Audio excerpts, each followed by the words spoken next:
Bienvenidos a una nueva emisión de Elementos de Juicio, el programa de la Universidad del Sinú Elías Bechara Zainum, Extensión Bogotá.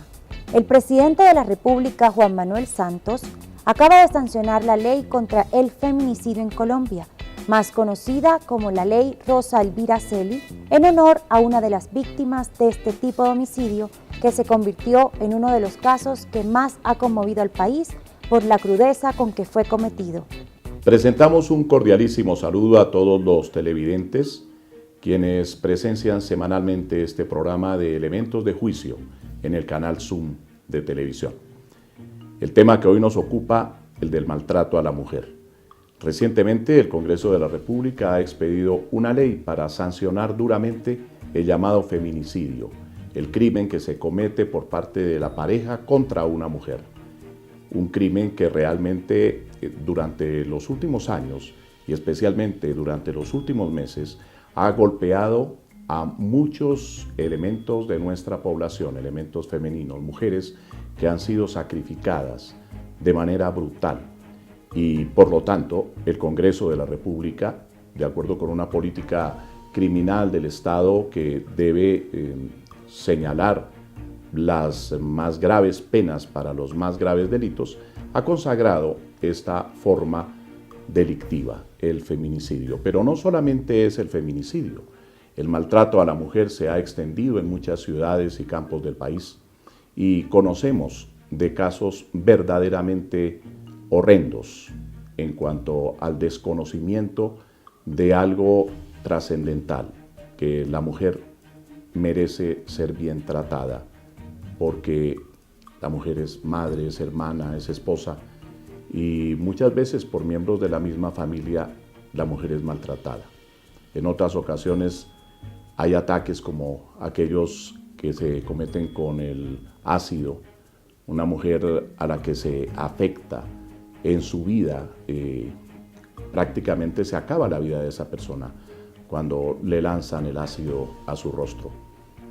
Todos estos temas deben ser tratados desde una perspectiva jurídica y la academia tiene por qué participar en esto. Por eso hemos invitado a varias personas para que conversen ante ustedes en Elementos de Juicio sobre ese particular. Los dejo con el programa Elementos de Juicio.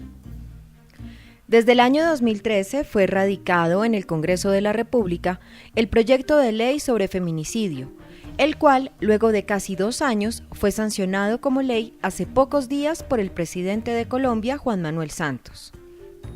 El objeto de esta norma es tipificar el feminicidio como un delito autónomo, para fortalecer el marco jurídico que garantiza el derecho de la mujer a una vida libre de violencias, establecido por la Ley 1257 de 2008. Según la ley, incurrirá en el delito de feminicidio quien causare la muerte violenta a una mujer por su condición de ser mujer, ya sea en el ámbito público o privado, en cualquiera de las siguientes circunstancias: tener o haber tenido una relación familiar, íntima o de convivencia con la víctima, de amistad, de compañerismo o de trabajo, y ser perpetrador de un ciclo de violencia física, sexual, psicológica y o patrimonial que antecedió el crimen contra ella. Ejercer sobre el cuerpo y la vida de la mujer actos de cosificación, instrumentalización sexual y acciones de propiedad y dominio sobre sus decisiones vitales y su sexualidad. Cometer el delito en aprovechamiento de las relaciones de poder ejercidas sobre la mujer, expresado en el poder personal, económico, sexual, militar, político y o sociocultural. Cometer el delito para generar terror o humillación a quien se considere enemigo. Cometer el delito con posterioridad a una agresión sexual, a la realización de rituales, actos de mutilación genital o cualquier otro tipo de agresión o sufrimiento físico o psicológico. Para muchos especialistas en el tema, la categoría de feminicidio como tipo penal autónomo reviste suma importancia, pues permite evidenciar que las mujeres sufren violencias por el hecho de ser mujeres, que terminan con sus vidas. Estos casos quedan muchas veces en la impunidad, producto de una sociedad que los tolera, mitiga e invisibiliza. Sin embargo, otros expertos insisten en que tipificar el feminicidio como un delito autónomo no reviste un cambio importante de fondo. Veamos las razones. La ley no prevé que el feminicidio sea más grave que el asesinato de un hombre, claramente. Lo que prevé la ley, desde la 1257, es que se visibilice que hay un tipo específico de asesinatos, de contexto en que mueren las mujeres, que quiere ser denunciado como grave y que tiene que ser sancionado como grave por la sociedad. No tiene una mayor pena el feminicidio del asesinato agravado de un hombre, porque finalmente hasta ahora la expedición de la ley de Rosalvira Celis, hasta este momento eran dos agravantes diferentes, un agravante por el feminicidio y un agravante por la relación de parentesco, familiar, digamos, la agravante aplicaba igual en proporción. El punto es el mensaje que se envía a la sociedad. Y lo que se quería decir era, hay una serie de delitos que se cometen contra las mujeres en mayor proporción, el Estado debería adoptar medidas para frenar esto, por ejemplo, atendiendo a las mujeres en el marco de las medidas de protección cuando ellas a tiempo van a solicitar ayuda a las autoridades, ¿sí? Y eso es lo que no se ha atendido y seguimos con regulaciones adicionales nuevas como la ley Rosalvira Celis que tratan de visibilizar eso, que hay un problema social llamado feminicidio, pero que no quiere decir que sea un asesinato más grave uno que otro de cualquier persona. Lo que justamente queremos decir es que el asesinato de mujeres no es menos grave. Por ejemplo, el término discriminatorio que usan los medios de comunicación diciendo que se trata de crímenes pasionales, el mensaje que se envía con eso es que el asesinato de una mujer es común, es normal, no es tan grave, y si asesinan lamentablemente a un taxista en la calle, eso sí, digamos, salen los medios de una forma diferente diciendo asesinaron a un taxista y entonces hay una gran protesta. Lo que queremos decir con el feminicidio es que ese crimen es igual de grave a los otros crímenes. Bueno, la verdad es que yo no encuentro un significado o una consecuencia de suma trascendencia para la represión de esos comportamientos, porque cualquier homicidio está reprimido ya en el artículo 103 del Código Penal, y en el artículo 104 vamos a tener una serie de circunstancias que agravan la conducta, entre las cuales figura una cuando el homicidio se comete contra una mujer por ser mujer, ¿no? Y hay otras figuras cuando se comete contra periodistas, cuando se comete contra defensores de derechos humanos. El artículo 103 del Código Penal colombiano reza así: el que matare a otro incurrirá en prisión de 208 a 450 meses. Y el artículo 104 dice que existen circunstancias de agravación como por ejemplo en los cónyuges o compañeros permanentes, en los padres, en familiares y en personas que de manera permanente se hallaren integradas a la unidad doméstica. Lo que veo es que sí, que la pena se agrava y que con la ley esta se han dictado una serie de disposiciones que fortalecen la investigación, pero algunas son obvias también. Eso existe ya dentro del Código Disciplinario Único como falta cuando no se cumple con esas normas de celeridad, etcétera. Puede ser falta disciplinaria contra el funcionario, en fin. Yo la verdad lo que le veo a la ley de positivo, de importante, es que se crean unas causales de agravación muy precisas, ¿no? Y por otra parte que se enfatiza en lo que ya existe para efectos de investigación. Y otro punto importantísimo de la ley en sí, no de la creación del tipo penal autónomo de homicidio, sino de la ley, es que se disponen una serie de normas para la protección de la mujer en forma integral.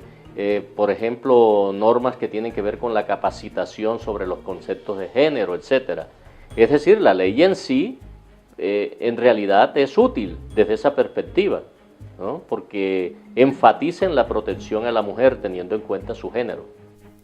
Se trata, entre otros, de los artículos 6 de asistencia técnico-legal, por medio del cual el Estado garantizará la orientación, asesoría y representación jurídica a mujeres víctimas de las violencias de género, y en especial de la violencia feminicida en forma gratuita, inmediata y especializada desde la perspectiva de género y los derechos humanos de las mujeres, a fin de garantizar el acceso a la administración de justicia, a un recurso judicial efectivo y al otorgamiento de las medidas de protección y atención consagradas en la Ley 1257 de 2008 y en otras instancias administrativas y o jurisdiccionales. Del artículo 7, por el cual se incorporará con carácter obligatorio en el currículo de los establecimientos educativos de todos los niveles y modalidades la Cátedra Nacional de Género, como estrategia de sensibilización social para prevenir la violencia contra las mujeres. Del artículo 9, mediante el que se crea una unidad especial de Fiscalía para investigar los delitos de violencia contra las mujeres. Y del artículo 10, por el cual se adoptará un Sistema Nacional de Estadísticas sobre Violencia de Género. Dicho sistema será adoptado por el DANE, el Ministerio de Justicia y el Instituto de Medicina Legal. En él se recopilarán datos sobre los hechos relacionados con la violencia de género en el país, en orden a establecer los tipos, ámbitos, modalidades, frecuencia, medios utilizados para ejecutar la violencia, niveles de impacto personal y social, medidas otorgadas, servicios prestados y estado del proceso judicial para la definición de políticas públicas de prevención, protección, atención y reparación de las víctimas de la violencia de género. En nuestro país se pueden definir dos tipos de violencia contra las mujeres: la que ha ocurrido en el marco del conflicto y la que ocurre cotidianamente, muchas veces al interior del hogar o en la vida diaria. Desde hace 15 años, la Corporación Cisma Mujer ha trabajado con mujeres víctimas de violencias y discriminación en razón de ser mujeres en ámbitos privados, públicos y del conflicto armado. La Corporación Cisma Mujer, entre sus líneas de acción, tiene previsto el acompañamiento y la representación de las mujeres víctimas de violencias en sus diferentes manifestaciones. Contamos con un equipo de profesionales de perfil psicojurídico que asesoran, acompañan y representan a mujeres víctimas de violencia sexual fuera y dentro del conflicto armado, a mujeres víctimas de violencia intrafamiliar o doméstica y mujeres que pues, han perdido la vida en el marco de los feminicidios. También tenemos un proceso de acompañamiento de más a largo aliento sobre el proceso de movilización y organización de las mujeres desplazadas por la violencia para que ellas reclamen sus derechos ante el Estado. Según un informe de la Oficina de las Naciones Unidas para la Mujer, en Colombia por lo menos 1 de cada 3 mujeres sufre por algún tipo de violencia a lo largo de su vida y más del 90% de los casos queda impune. La ley 1257, que es la ley de no violencias contra las mujeres, que fue promovida por el movimiento de mujeres en el país y que protege nuestros derechos, establece 4 formas de violencia que son, digamos, las más recurrentes: la violencia física, la violencia sexual, la violencia psicológica y la violencia patrimonial o económica. Esas categorías se presentan, digamos, a diario en nuestro país. El Instituto de Medicina Legal, en particular frente a estas formas de violencia, aunque no todas están sistematizadas, especialmente la violencia psicológica no está registrada, pero frente a las demás, digamos, lo que dice el Estado, no las organizaciones de mujeres, sino el Estado, es que cada 14 minutos una mujer es agredida por su pareja o su expareja, que cada 33 minutos una mujer es víctima de violencia sexual, que cada 2 días una mujer es víctima de violencia sexual en el conflicto armado y que cada 3 días una mujer es asesinada por su pareja o su expareja en el contexto del feminicidio. Entonces son cifras que son del 2014, estas que te estoy indicando, pero que son, digamos, semejantes en los años hacia atrás y que lo que nos preocupa es que se mantengan hacia futuro. O sea, son constantes que parecen no variar a pesar del marco normativo garantista que tenemos en este país para protegernos de nuestros derechos, porque ciertamente tenemos una serie de leyes muy importantes que nos protegen pero que no se aplican. Vamos a un corte de comerciales y ya regresamos con elementos de juicio.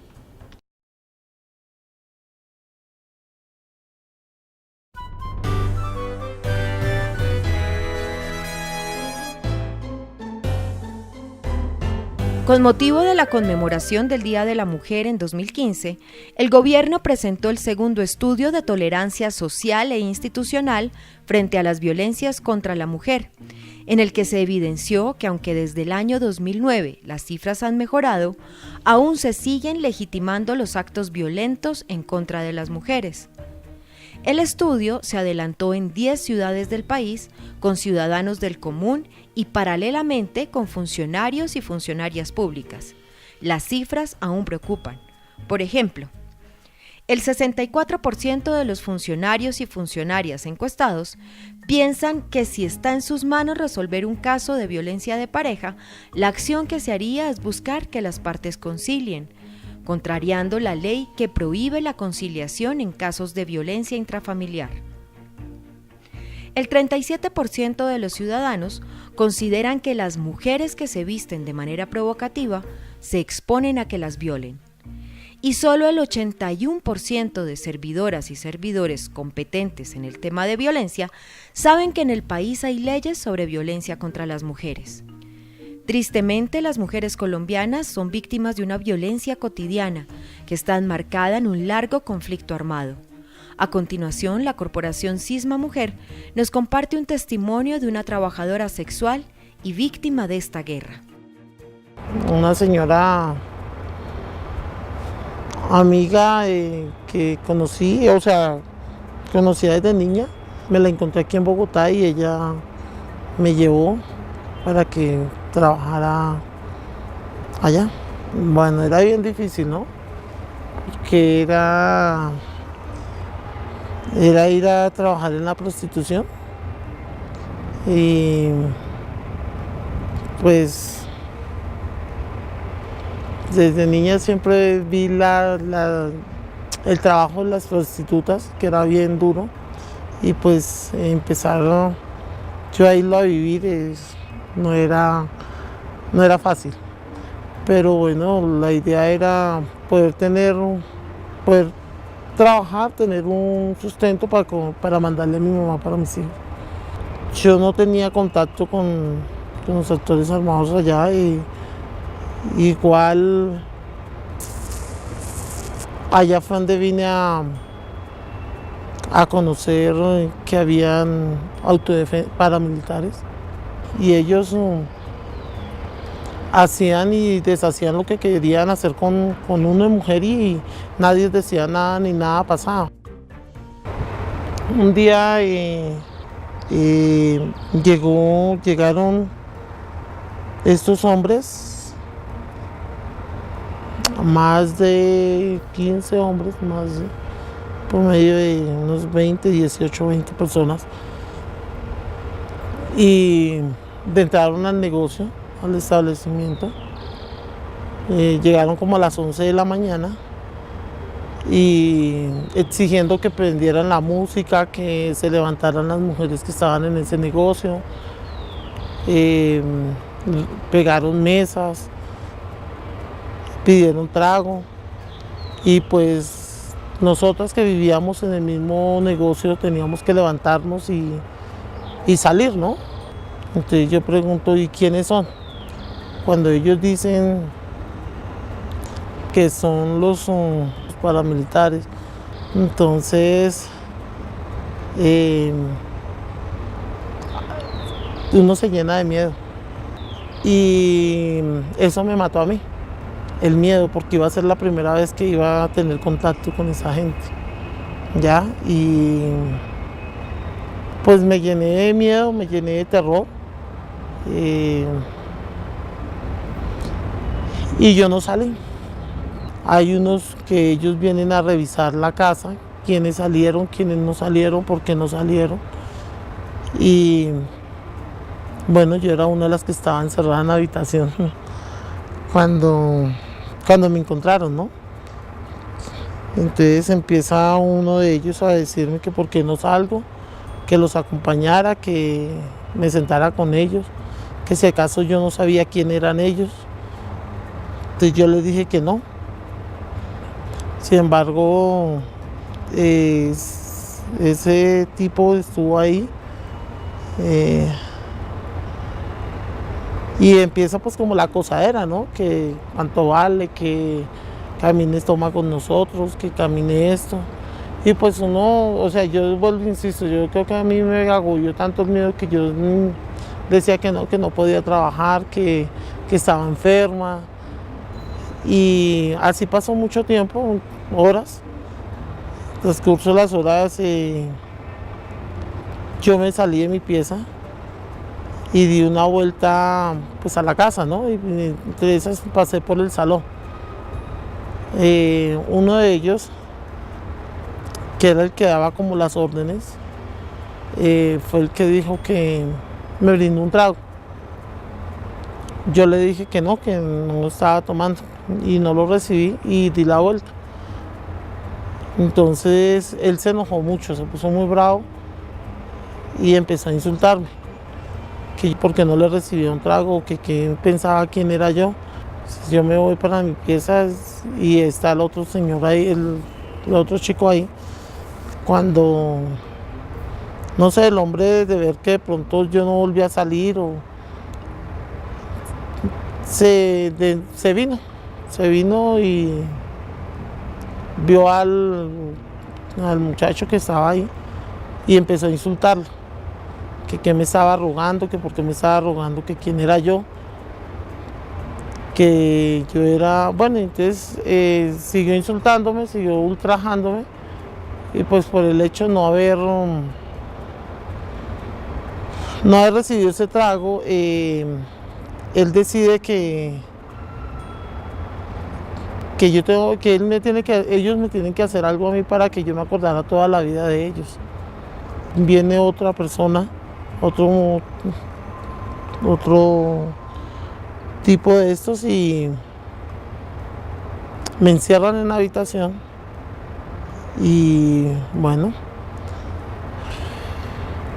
hacen conmigo lo que quieren, ¿no? Viene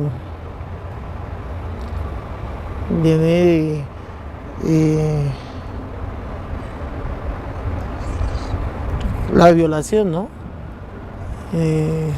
Todos tenían que pasar por encima mío.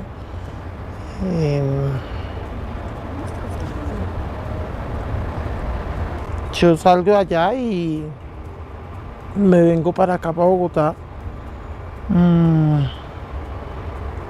Es donde, bueno, yo me encierro, ¿no? Donde yo me aíslo del mundo. Que pues la idea en ese momento era de morirme. Y la vergüenza, ¿no? La vergüenza de haber pasado esta situación, de haber vivido esta situación. Igual yo tenía mis 2 hijos y yo pensaba que algún día ellos iban a crecer y yo nunca quería que ellos se fueran a enterar de lo que a mí me ha pasado. Empezando por eso, la vergüenza ante mis hijos, la vergüenza ante mi mamá, ante mi familia, yo nunca les conté. Yo viví prácticamente 14 años en silencio, porque uno como mujer siempre se ve que uno es el responsable, que uno es el culpable, que pues yo por estar en ese establecimiento, por estar en ese lugar, yo creía que eso me lo había buscado yo. Entonces ese era mi silencio total, ese era como que nadie se entere qué me pasó por estar en donde estaba. Yo llego acá y me invitan a una reunión de mujeres. Y bueno, yo voy. Y cuando estamos en ese contexto, estar hablando, contando cómo llegamos, cómo estamos, cómo nos ha tocado dormir y el desarraigo de sus raíces. Entonces, la verdad, yo le dije, a mí me pasó algo hace muchos años y lo conté. Bueno, fue un giro, en mi vida dio un cambio totalmente. Yo siempre he dicho que dio un giro de 180 grados, porque lo de tantos años en silencio salió a flote. Le conté a mis hijos, le conté a mi esposo. Yo estaba muerta, porque no podía contar, porque no podía hablar, pero eso es algo que uno día tras día lo va enterrando. Pasan los años, pero eso sigue ahí latente. Eso es algo que te aculpa, día tras día te aculpa. Y es donde vienen los temores con tus hijos. ya que si usted no está encima de sus hijos le va a pasar lo mismo. Entonces, al haber hablado, haber contado lo que yo había vivido, me di cuenta de que yo no era culpable. Empecé ya a asimilarlo y volví a vivir. O sea, volví a sonreír, volví a ser esa muchacha alegre, esa mujer contenta, que me gustaba reírme, que me gustaba bailar, que me gustaba todo. Entonces, ¿por qué hablé? Bueno, pues porque seguía pasando, sigue pasando. Porque hoy en día tengo como esta fortaleza de pronto dar mi testimonio, porque sé que esto no es mío, esto es mi testimonio, es mi vida, pero a muchas de nosotras nos sigue pasando. Y como siempre nos agobia la vergüenza, entonces si yo no escucho a otra persona hablar, o cuando escucho esta historia, siento que solamente me pasa a mí. Y el denunciar eso es hacer visible la problemática que hay. O sea, es demostrarle al Estado, demostrarle al país entero de que sí hay violencia sexual contra las mujeres en el conflicto armado, que las mujeres sí somos víctimas y muchas mujeres padecemos de la vergüenza del qué dirán, porque algo que nos agobia a las mujeres es eso, ¿no? El señalamiento, porque si tú denuncias y si tú muestras tu cara, entonces, mire, ella es una de estas, ya, porque siempre nos van a señalar, siempre nos van a ultrajar, o sea, pasemos lo que hayamos pasado, siempre va a haber un culpable. Usted estaba allá, usted qué hacía allá. Entonces, el denunciar es demostrarle que no somos culpables, que nosotros somos seres humanos que merecemos respeto, estemos donde estemos, ¿no? Para mí, encontrarme con mujeres que han pasado la misma problemática, la misma situación de violencia sexual, es muy bacana, o sea, es muy chévere porque tú compartes tu vida, tú compartes tu testimonio, tú compartes tu situación. Entonces tú te sientes que la otra mujer que le pasó lo mismo, hay una mano amiga, ¿no? Donde dice no eres a la única y tenemos que echar para adelante. Que este grupo de compartir nuestras historias es de que somos mujeres muy valientes y de que podemos, a pesar de todo lo que nos han pasado y todo lo que nos han pisoteado, tenemos la frente en alto, ¿no? Como mujeres, como seres humanos, como mamás, como hermanas, como hijas, que la vida continúa. La violencia contra las mujeres es todo acto cometido contra el sexo femenino y puede tener como resultado un daño o sufrimiento físico, sexual o psicológico.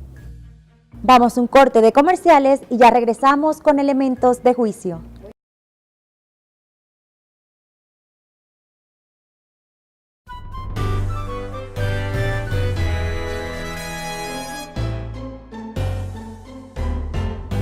Días antes de que la ley Rosa Elvira Celi fuera sancionada por el presidente Juan Manuel Santos, la oficina en Colombia del Alto Comisionado de las Naciones Unidas para los Derechos Humanos expresó su preocupación por los altos niveles de impunidad en casos de violencia contra las mujeres.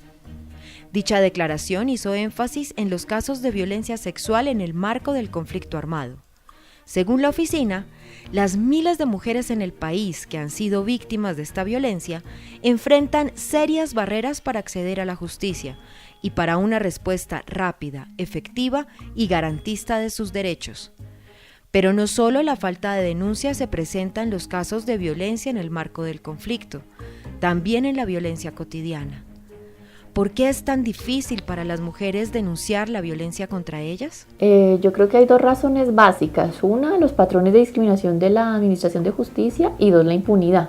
Entonces, de una parte, que los administradores de justicia no creen en las mujeres. Como son delitos que han sido naturalizados por nuestra sociedad, pues claramente no se consideran graves, y de alguna manera la respuesta de la justicia es mucho más precaria frente a este tipo de delitos que frente a otros que se consideran de mayor gravedad. Esto, por supuesto, desincentiva a las mujeres, que se terminan sintiendo juzgadas cuando van a denunciar. Y consecuencia de ello, el segundo factor, la impunidad, es que en estos casos realmente no hay una respuesta efectiva del Estado. Las mujeres más o menos estamos informadas de eso en el país, y frente a ese escenario pues no hay mucha motivación para denunciar estos hechos frente al desgaste que implica sin un resultado efectivo por parte de la justicia. Bueno, los casos de violencia sexual en el conflicto armado contra las mujeres son un crimen, digamos, que permanece como la generalidad de formas de violencia contra la mujer en un grado muy preocupante de impunidad. Esto se debe particularmente a que, siendo un crimen, digamos, que es visto por la Administración de Justicia como poco grave, no recibe la atención, digamos, que amerita una conducta como estas. Las mujeres que son víctimas de este crimen no tienen las garantías frente a un contexto de conflicto en que los actores armados están activos para proteger, por ejemplo, sus derechos. Si normalmente las mujeres que van a denunciar cualquier forma de violencia están en riesgo de sus agresores, pues en el caso de conflicto hay un riesgo adicional por la, digamos, intensidad de la violencia, por las armas que tienen los actores armados, por los recursos, de alguna manera, que cuentan para atacar, digamos, con forma más efectiva a las mujeres. Y frente a esto, las instituciones no tienen programas efectivos suficientes para garantizar la vida y la integridad de esas mujeres que se deciden a denunciar. Entonces yo creo que ese es un factor que limita mucho la posibilidad de denuncia de las mujeres. Y por ser también un país en conflicto armado, pues se restringe bastante la posibilidad de ubicar, de establecer quiénes son los responsables. Son hechos que ocurren o en contextos de otras masivas violaciones de derechos humanos, como las masacres, como las persecuciones a las poblaciones estigmatizadas de ser guerrilleras, y ubicar a los perpetradores es bastante difícil porque iban encapuchados, porque van sin identificación, porque tienen alias, y todo esto implica una labor investigativa que algo, digamos, se abordó en el marco de la Ley de Justicia y Paz con la Ley 975, pero realmente los resultados al día de hoy son muy precarios, a pesar de un esfuerzo ciertamente que se hizo para ubicar algunos casos de violencia sexual, pero hoy tenemos que los hechos confesados sobre violencia sexual no corresponden a más allá del 0,2% de los hechos totalmente confesados por los paramilitares, por ejemplo. Entonces tenemos grandes restricciones frente a la Administración de Justicia para ubicar a los responsables. Frente al ejército, por ejemplo, la dificultad está dada en que ellos usan el poder estatal para encubrirse, para ocultarse, y muchas veces las unidades militares también, digamos, patrocinan ese encubrimiento, trasladándolos, ascendiéndolos, no aportando la información suficiente a la Fiscalía. Y por supuesto, para hablar de todos los actores armados, porque creo que hay que hacerlo, pues la guerrilla, siendo un actor armado vigente, digamos, activo, también oculta estos hechos, primero al negarlos, al decir que nunca ha cometido un hecho de violencia sexual, cuando realmente sabemos que es falso, y no hay condiciones, digamos, para aprenderlos, pues, sobre todo porque en este momento están activos, entonces hay muchas más dificultades. Todos los actores armados son responsables de violencia sexual en conflicto armado. Hay ciertas características, por supuesto. La fuerza pública desde el 2002 al 2011 ha tenido el deshonroso primer lugar de agresión sexual según las cifras de medicina legal, y desde ahí se ha mantenido en un primero o segundo lugar, siempre, digamos, con una conclusión obviamente muy preocupante, porque son supuestamente los encargados de proteger a la población. Pero ciertamente todos los actores armados, paramilitares, guerrilla, ejército, tienen responsabilidad en la violencia sexual en conflicto armado. En ese momento yo solamente vi 3 hombres armados, no sé qué grupo serían, me dijeron te vamos a matar, pues tuve un arma encima, eso para mí fue muy duro, pero en el momento tuve un arma aquí, pero en ese momento yo tomé fuerzas, le doy gracias a toda la comunidad porque como soy una mujer que he trabajado dignamente por la comunidad. Cuando la primera bomba que cayó, esas gallinas chillaban nomás y sin desesperación yo no salía a ver nada de eso. Lo que chillaron bien feo nomás. No sé qué hacer. Lo que traía eran los pelados, mis hijos y una maletica de ropa, pero lo demás todo se perdió. Que lo atiendan o tan siquiera para que le digan cuándo tiene que irse. A veces uno a las 2, 3, 4 de la mañana a coger una bendita ficha y se queda todo el bendito día ahí. Si uno nada más lleva los pasajes con hambre todo el día, con el ojo largo, como digo yo, para después decirle, no, usted no, venga tal día, va el día que no, venga tal día. Las intenciones del señor era acabar conmigo, violar a mi hija y matarla también ahí, porque no estábamos sino los 3 y nos encerró en esa casa. Yo me la arrinconé así en la puerta y ahí los tiros nos pasaban por los lados a nosotras, porque yo era bien arrinconada con la niña. A mí me metió un tiro en el abdomen y a la niña le metió otro en la piernita. Le atravesó la piernita de lado a lado. Por aquí entró el tiro y salió en la parte de atrás. Pues ella está en una situación muy terrible, en la calle, prácticamente en la calle con los niños, enferma. Mientras haya una panela, aquí todos no la comemos. Antes la señora me ayuda con el bocado aquí, pero ellos también son gente pobre. Y yo, francamente, estoy en una situación muy mal, porque yo estoy amontonada ahí con los niños, digo, para comer, para pagar un arrendo tampoco.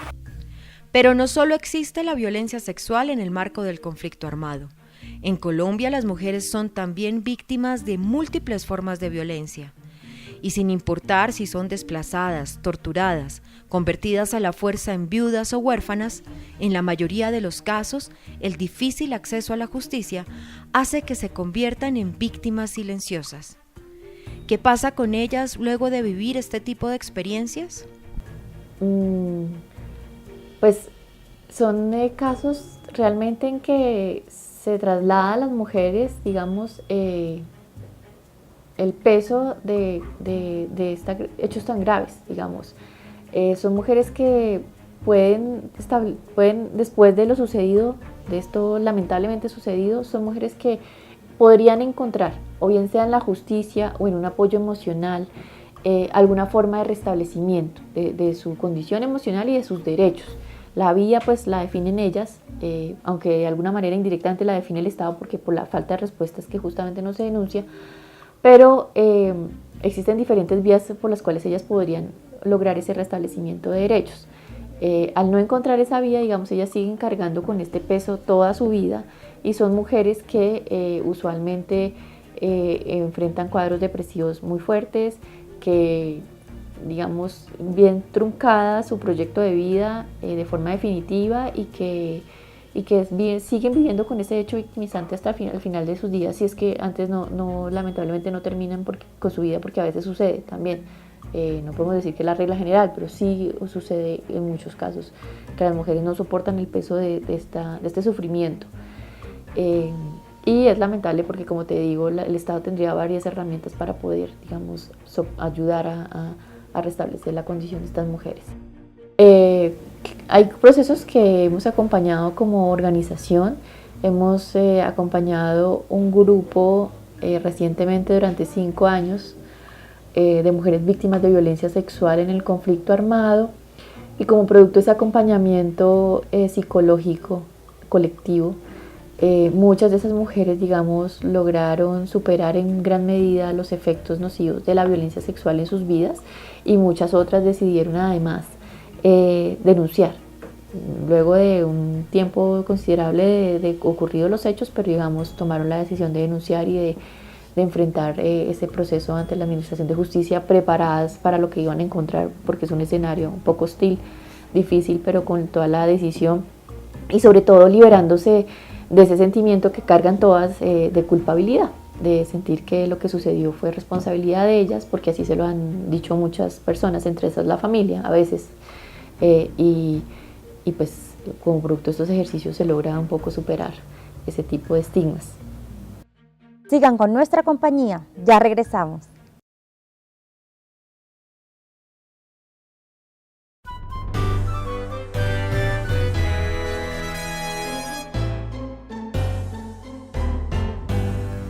Existen múltiples obstáculos para que las mujeres víctimas de violencia accedan a la justicia. Casos de revictimización, falta de conocimiento de sus derechos o el temor a represalias son algunos de los motivos que impiden denunciar y garantizar la no repetición de los hechos. Para acceder a la justicia es necesario que las mujeres cuenten con las herramientas de información necesarias para reconocer que son víctimas y que pueden recibir protección del Estado, así como, en el mejor de los casos, sanciones a los victimarios. Bueno, existen diferentes rutas, como te digo, las organizaciones de mujeres siempre hemos reconocido que nosotras contamos con un marco jurídico bastante generoso de protección especializada en derechos humanos de las mujeres. Contamos con la ley 1257, que es una ley que prevé una serie de medidas en diferente ámbito, entre esas el penal, para sancionar las violencias contra las mujeres, pero también para solicitar medidas de protección, de atención de esos episodios que han presentado. Contamos nuevamente con la ley reciente de 1719, que es el tema de violencia sexual en el marco del conflicto armado, y a través de esas diferentes rutas que establecen estas normas, pues las mujeres pueden acudir a la Administración de Justicia a denunciar los hechos, pueden ponerlo en conocimiento, pero además pueden activar los mecanismos de atención en salud física, psicológica, los mecanismos de atención en protección, para poder también garantizar, digamos, una sostenibilidad del proceso y después, digamos, en términos concretos, para garantizar las condiciones de seguridad y que los hechos no se vuelvan a repetir o otro tipo de agresiones no se cometan. Y bueno, una serie de mecanismos que permiten como la atención integral, que es un poco el espíritu de estas normas que han sido promovidas por el movimiento de mujeres y que intentan superar ese énfasis punitivo e integrarlo a otros marcos de atención e de intervención del Estado para enfrentar la problemática de violencia, desde la prevención hasta las atenciones integrales que te menciono en relación con la salud física, psicológica, con el tema de protección, con medidas, por ejemplo, para garantizar estabilidad laboral, con atención en educación, en todos los frentes, digamos, que se pueden ver afectadas y que reforzando esos pueden permitir un escenario más libre de violencias contra la mujer.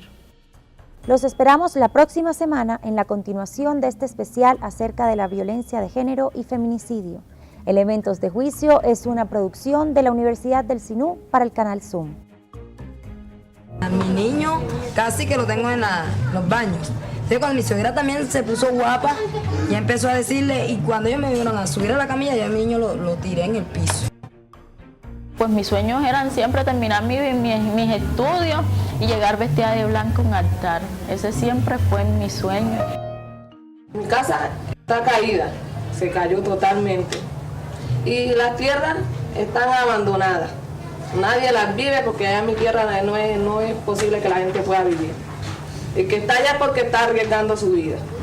Ya a pesar que vamos para los 4 años, no nos han definido nada. Entonces para ellos pues aparecemos ya reubicados, porque AMUSIC nos ayudó a conseguir este predio. Pero para nosotros no hay ninguna reubicación, simplemente sí estamos, como dice, en hogar de paso.